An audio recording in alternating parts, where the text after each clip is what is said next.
Nuestra única esperanza ante la muerte es lo que la Biblia describe como la resurrección. Primera de Tesalonicenses 4, por ejemplo, dice esto, que cuando Cristo vuelva por segunda vez, Él mismo con voz de mando, con voz de arcángel, con trompeta de Dios, al descender del cielo ordenará que los muertos en Cristo resuciten. Nosotros nos uniremos a este grupo, seremos arrebatados y viviremos para siempre con nuestro Señor. Vuelvo a repetir, la única esperanza que presenta la Biblia ante la muerte es la resurrección. Enfatizamos esto porque la lección que estamos estudiando esta semana, la 10ª lección, no habla en sí de la muerte, pero sí como el espiritismo utiliza una falsa creencia de la muerte. El espiritismo desenmascarado es el título de esta 10ª lección que ya estamos terminando de estudiar y a la cual voy a presentar el bosquejo correspondiente a este estudio. Queridos amigos, bienvenidos, siempre es una alegría poder compartir, poder encontrarnos, aunque sea de forma virtual, para poder estudiar la palabra de Dios. Como todo video, vamos a desarrollar este estudio con objetivos. 3 objetivos de estudio que vamos a presentar en este bosquejo. Lo primero que veremos es precisamente el espiritismo. ¿Qué es el espiritismo? Vamos a presentar algo puntual al respecto. En segundo lugar, estaremos hablando sobre la Biblia. ¿Qué es lo que dice la Biblia y del espiritismo? Y por último, la advertencia que Dios nos hace sobre esta creencia. Estos son los objetivos con los cuales vamos a trabajar y antes de pasar, solo quiero recordarles que pueden descargar estas diapositivas. Vamos a hablar entonces de nuestro primer objetivo, el espiritismo netamente.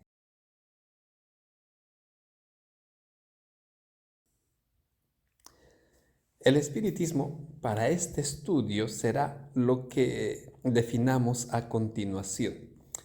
Antes, este es digamos, el logo del espiritismo, es una vid. Esto es algo curioso, la uva y la vid.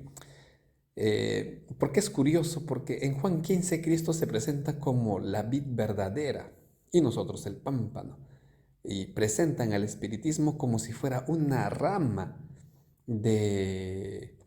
dentro de la Biblia, dentro de las creencias bíblicas. Por eso lo presentan así. Hablando del espiritismo, es toda aquella creencia espiritual que trasciende lo real, pero no en el sentido de una vida dependiente del Espíritu Santo, no, sino es una creencia que relaciona el mundo espiritual de lo paranormal, de espíritus, almas y todo eso, con el mundo material. Aquí ya vamos dándonos una idea de lo que vamos a definir como espiritismo. Estos son algunos símbolos, por ejemplo, del espiritismo. El espiritismo tiene muchas ramas, muchas prácticas que han inundado el mundo, ya sea por creencias, costumbres y en muchas formas. El espiritismo está presente, por ejemplo, con la astrología, creer que de alguna forma las estrellas, las constelaciones influyen en nuestra vida, es parte del espiritismo. La hechicería, ni qué hablar, toda clase de estas prácticas, el ocultismo en sus diferentes variantes, las supersticiones como creer que determinadas fechas del año son de mala suerte o algunos números influyen en nuestra vida. La práctica de la magia, ya sea magia buena, magia blanca, o magia negra, magia mala. Todo esto forma parte, es una baraja del espiritismo, la lectura del tarot, aquellos que pretenden adivinar el futuro, ya sea con el tarot, con la coca, que es común en esta región.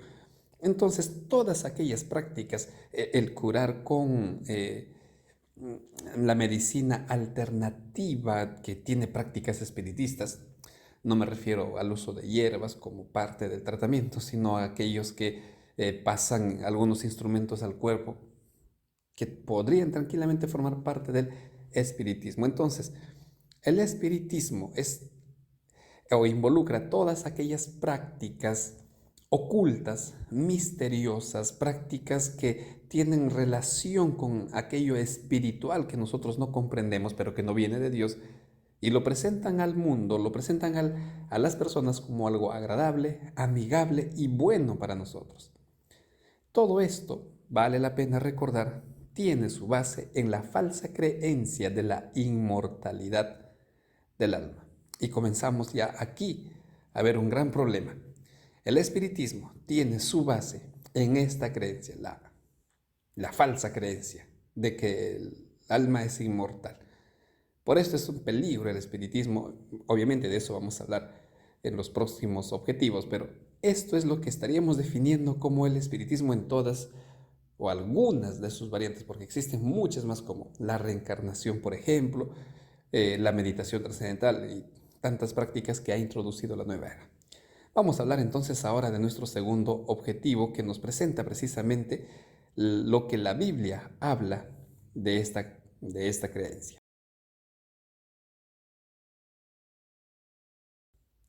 La Biblia y el espiritismo. Hablamos del espiritismo como una creencia, porque inclusive este es un movimiento organizado que dice tener a Dios como su máximo líder, y hablamos del Dios de la Biblia.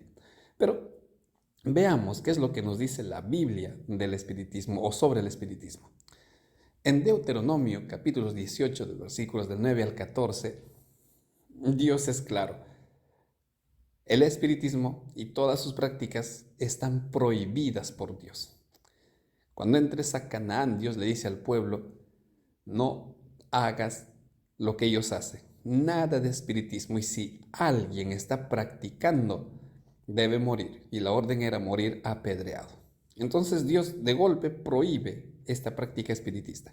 Ahora, en la Biblia se presenta un caso curioso, un caso particular sobre el espiritismo. Y nos estamos refiriendo al episodio de 1 de Samuel 28, cuando Saúl visita a una pitonisa, a una mujer en Endor, y conversa con, entre comillas, el espíritu del profeta Samuel.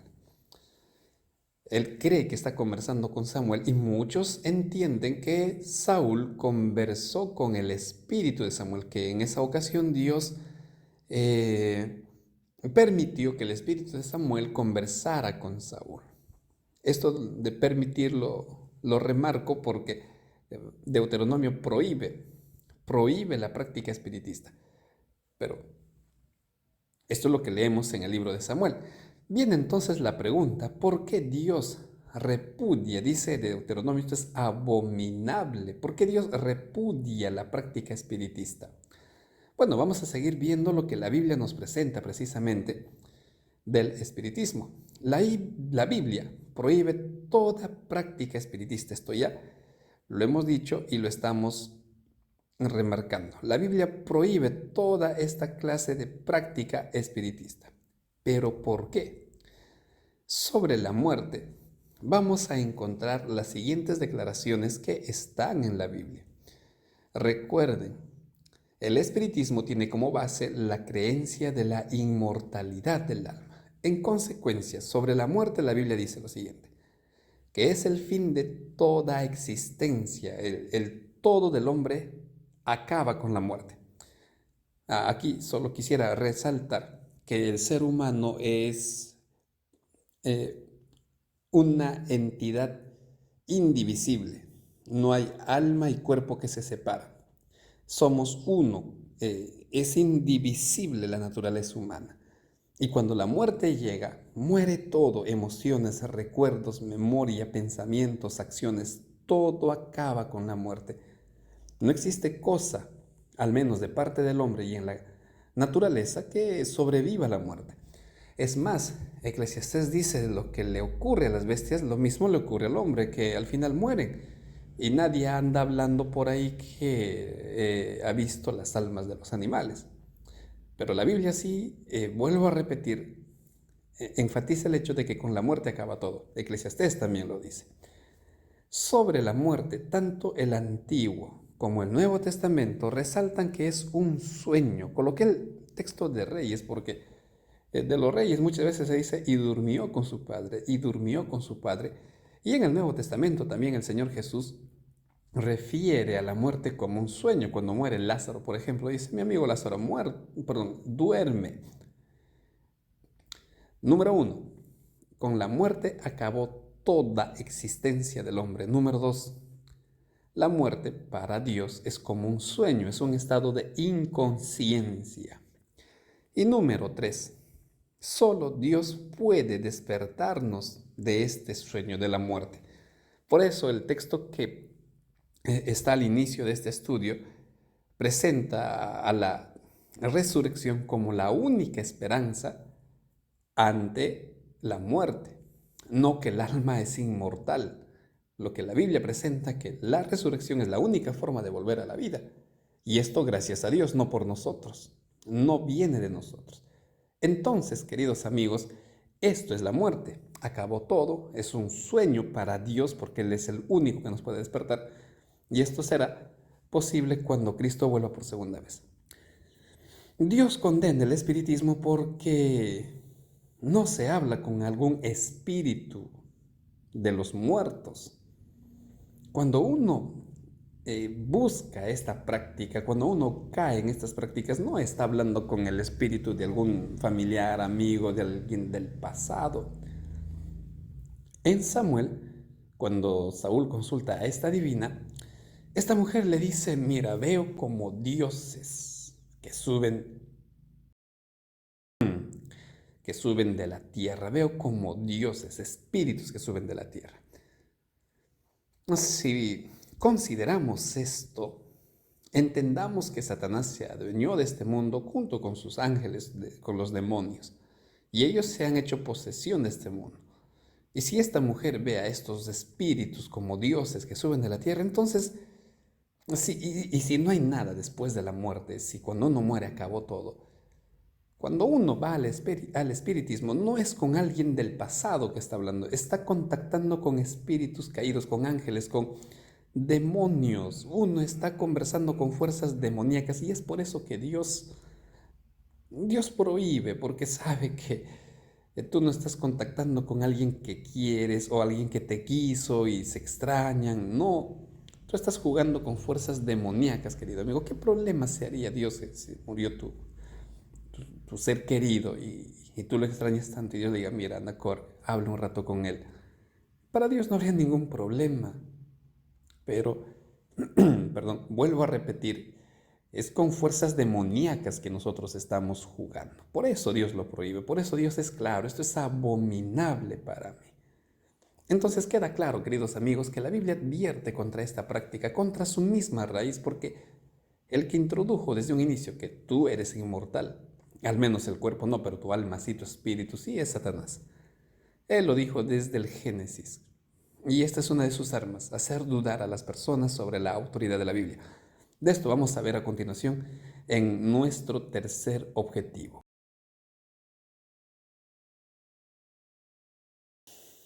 Una solemne advertencia. Advertencia que, por supuesto, está en la Biblia. Veamos este punto. Satanás busca engañar. La Biblia presenta esto como embriagar a todo el mundo. Y por supuesto que también busca ocasión para atacar y destruir al pueblo de Dios.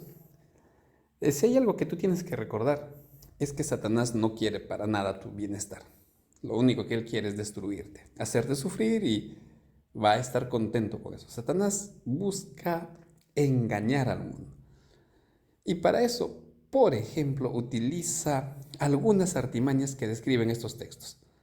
Falsos maestros, Mateo 24:11, vendrán falsos maestros, falsos profetas, que si no hablan en relación a la Biblia, entonces ya comenzamos a tener problemas.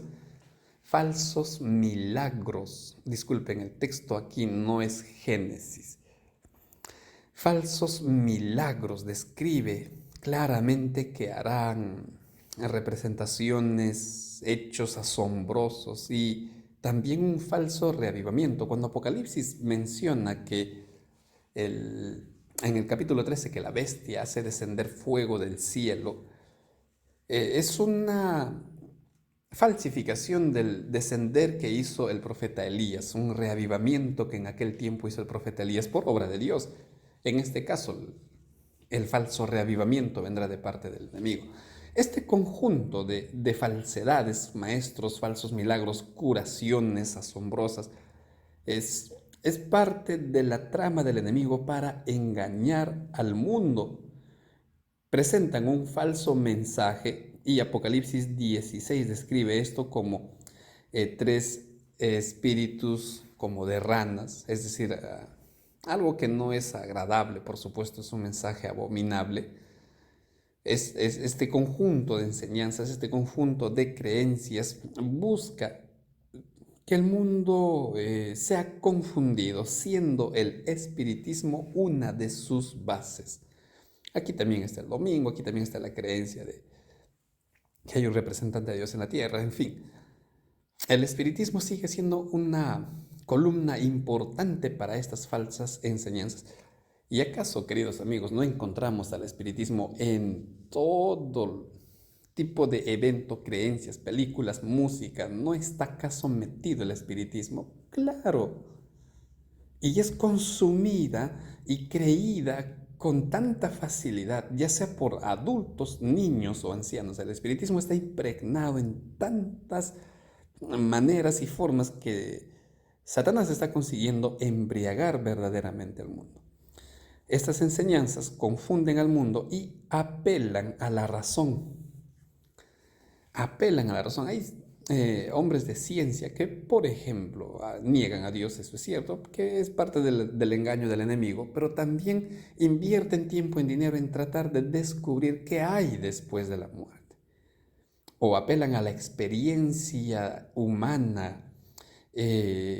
Yo morí, dicen, o estuve muerto y vi un túnel de luz. O en todo caso, yo vi a tal fulano que ya murió, él se me presentó, o se me apareció en sueño y me habló. Esto es lo que ocurre. Apela a las emociones. Alguien que perdió a alguien que ama tanto, a una mamá, a un hijo, es una pérdida que no deseo a nadie. Pero que Satanás se presente haciéndose pasar como lo hizo con Samuel, por ejemplo. Una madre va a estar emocionada, ¿no? Mi hijo, su espíritu, y usa sus emociones. Por eso, en un punto la lección decía, ¿por qué no deberíamos de confiarnos en nuestras emociones? Porque pueden ser traicioneras para nosotros. Recuerden lo que Jeremías nos advierte, que es engañoso el corazón. También apela a las tradiciones. El hecho de que la iglesia cristiana, en una gran mayoría, crea en la inmortalidad del alma, precisamente nos lleva al momento cuando las creencias paganas comenzaron a introducirse a la iglesia allá por el sincretismo que prácticamente lo inició don Constantino, cuando abrazaron muchas creencias.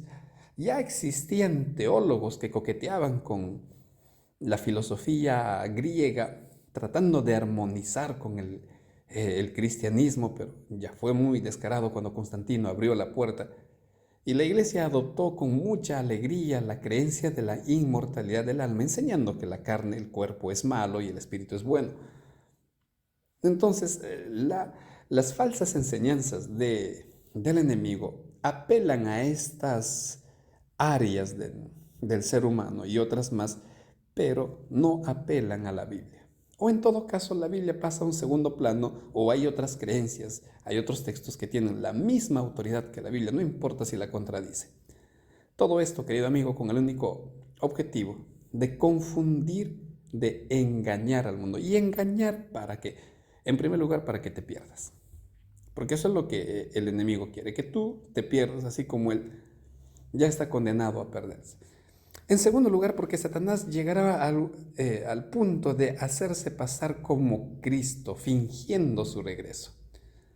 Por eso Cristo advierte, mis ovejas conocen mi voz y no se van a dejar engañar. Porque Satanás, esto es lo que va a pretender, voy a decir que yo soy el Cristo. Ahora, aquí esto es algo, digamos, es una interpretación, es una especulación. Porque no todos esperan a Cristo. Si nosotros hablamos con personas que creen en el budismo, en el hinduismo, ellos no esperan a Cristo. Y peor, un ateo, que va a venir alguna divinidad a salvar al mundo. Entonces, si bien es cierto, Satanás puede convencer a estas personas, pero también Satanás se puede presentar como aquella falsa esperanza que el mundo aguarda. Sí, observamos por un momento nuestro panorama mundial, hay mucha crisis, hay demasiadas amenazas y como que estamos a la expectativa de alguna solución, ya sea con el clima, ya sea con los problemas sociales, pero hay una expectativa. Entonces, Satanás está confundiendo al mundo para que él, sus enseñanzas, su presentación, él diga, miren, yo soy lo que ustedes están esperando. Yo soy la solución, yo soy el que viene a salvar al mundo y las personas lamentablemente abrazarán ese engaño. Por eso Él está trabajando incansablemente a través de estas creencias, a través de estos postulados espurios, para confundir a la humanidad, para engañar a las personas. Querido amigo, por eso es necesario que tú y yo leamos, estudiemos, comprendamos la importancia de la Biblia. Mateo 24:24 dice, si es posible, engañará a los escogidos. Romanos 12:12 nos dice que aguardemos la esperanza. Y aquí quisiera preguntarte, ¿qué es o quién es la esperanza para ti? ¿A quién tú estás dándole todos tus anhelos, todos tus deseos? ¿A quién aguardas? ¿O qué estás aguardando? Con mucho cariño. Si no estás haciendo de Dios, de Cristo y su regreso, tu mayor y la única esperanza, entonces, querido amigo, estás en camino a ser engañado por el enemigo. Porque Él sabe las necesidades que tú tienes y se va a presentar y es fácil que Él te pueda engañar. Por eso, la lección titulaba el espiritismo desenmascarado, porque detrás de todo esto simplemente está el enemigo buscando confundirnos. Empápate, abraza, estudia la Biblia, querido amigo, y haz de Cristo tu única, tu mayor fuente de esperanza. Vamos a terminar aquí los objetivos, vamos a ver ahora la parte final de este bosquejo.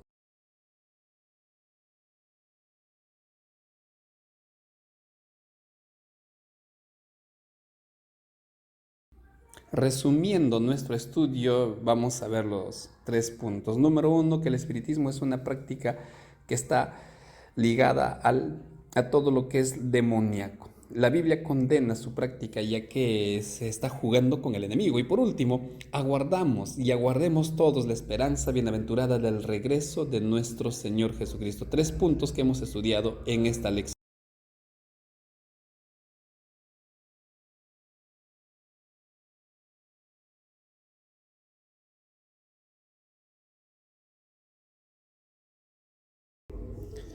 Finalmente, ¿qué es lo que tenemos que hacer? Disculpen esta última parte si por ahí se filtró el ruido de la calle. ¿Qué es lo que tenemos que hacer? Confía en la Biblia y sus promesas, aguardando como la mayor y mejor esperanza el pronto regreso de Cristo. Para que tú confíes en la Biblia, amigo, querido amigo, tienes que estudiar tu Biblia, tienes que leer la Biblia. Mientras vivamos en libertad, compartamos la bendita esperanza con otras personas, que sus familiares, sus amigos no están en el infierno quemándose o que se pueden perder y tienen que hacer algo para salvarlos ahora. Ellos ya descansan en la tumba. Y si en sus últimos momentos de vida ellos decidieron confiar en Dios tal como el ladrón en la cruz, entonces hay esperanza. Hay esperanza, solo Dios sabe.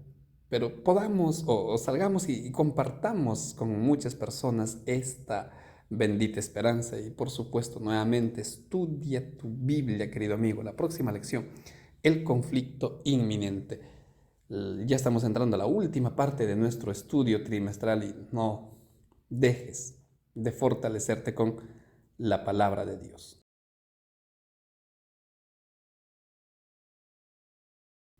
Terminamos este nuevo estudio, queridos amigos. Gracias una vez más por confiar en el trabajo que se viene presentando. Espero que este material sea de mucha utilidad para ustedes. Ha sido un gusto, como siempre, y también anhelo que la próxima semana nos podamos encontrar. Que Dios los bendiga. Estaré comunicando si el día de hoy o mañana temprano estaremos compartiendo la ampliación de este estudio. Un gran abrazo para todos ustedes, que Dios los bendiga, si el Señor lo permite, hasta la próxima semana.